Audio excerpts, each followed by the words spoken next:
Hi, it's Maryann. I'm back at my scrap desk.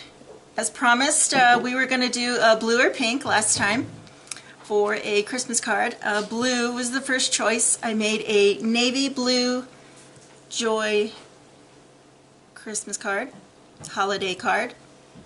Navy blue, silver highlights, silver embossing powder, and some really cute accessories here.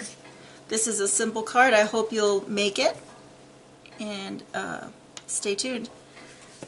The next series I'm going to be doing is card sketches. So I've got two choices for you. If you don't choose, I'm going to choose them. So leave your comments below, please.